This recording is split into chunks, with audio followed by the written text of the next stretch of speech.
welcome to my channel. Let's get spooky. Okay, listen, not every woman has to be likable. We're all unique, we all have our faults, we're all humans. And yes, some women in the horror genre may be serial killers, they may do some questionable things, but can you blame them? So in honor of Women in Horror Month, I've decided to make a list of the questionable women in the genre. Now, these are not my favorite women in horror. I'll link to that list down below, but they're just as mesmerizing, enigmatic, and I can't help but want to watch and root them on. So let's get into it. First up, we have Audition. Audition follows as a widower holds a fake audition in order to meet his new girlfriend. During the audition, he meets the beautiful and seemingly well-adjusted Asami, and soon the pair start up a relationship. Little does this guy know, his girlfriend is a little unhinged. After the audition, we see that Asami has been waiting by the phone for 4 days. However, when she answers his call, she plays it off like, it's nothing. She wasn't waiting for his call. And I just love that technique. It says, I'm hard to get, but I'm a little interested in you. I'll give you a chance.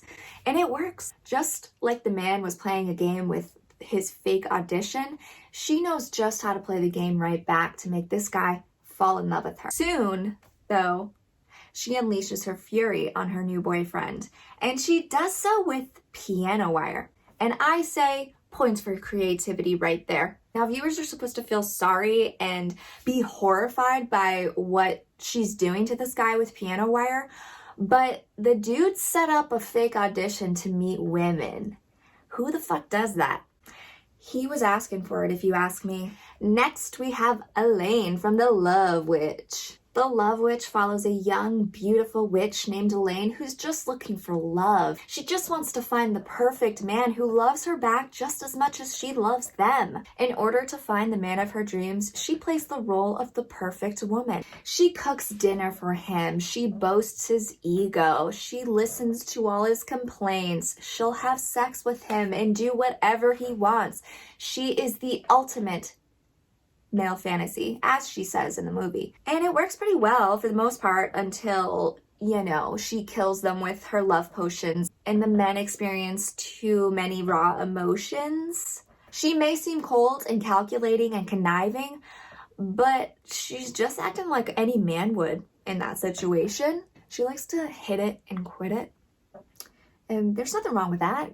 Guys do it all the time.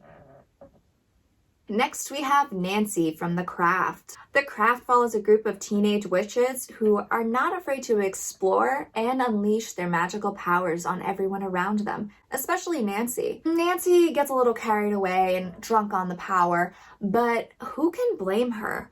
She has spent most of her life being pushed down and stepped on by men telling her she was shit and not good enough, being abused. So when she finally gets the power to put those men in their place, why wouldn't she do that? Why wouldn't she push Skeet Ulrich out a window?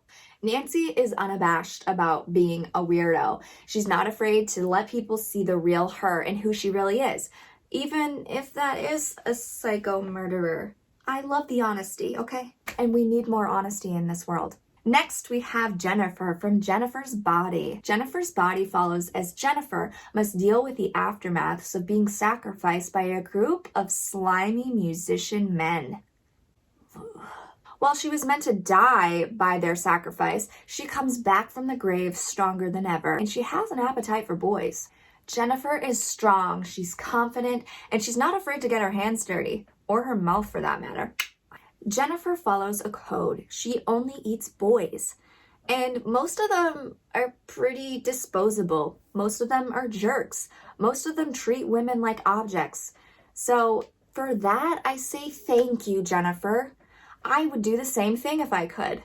Next up, we have Tiffany from Bride of Chucky. In Bride of Chucky, the famous killer doll Chucky is resurrected by his ex-girlfriend Tiffany. Following an argument, Chucky, who's super ungrateful to his girlfriend, decides to kill Tiffany, and then he puts her soul into the body of a doll.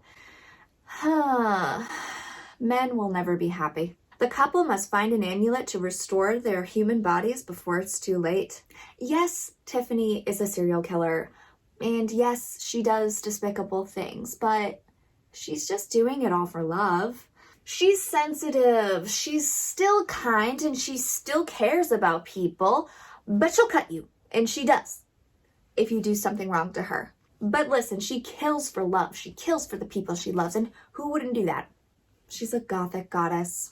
And lastly, we have Ginger from Gingersnaps. Gingersnaps follows a teenage girl who finds herself morphing into a werewolf after being attacked by a ferocious animal in the middle of the night. Ginger cannot control what's happening to her. She can't control her body changes. She can't control these new urges to kill boys and drink and eat blood. So how can we fault her for that? Ginger is extremely protective of her sister, so it's no surprise when she kills some dude for disrespecting her. And during all of this, Ginger is experiencing womanhood for the first time. It's no wonder her emotions are all out of whack. And there you have it. That's my list of some of the most questionable women in the genre. You can call some of them villains. I just like to refer to them as misunderstood. Either way, they're anything but boring. Who would make your list? Let me know down below. I'll see you later. Why can't I ever get it on with the real good guys?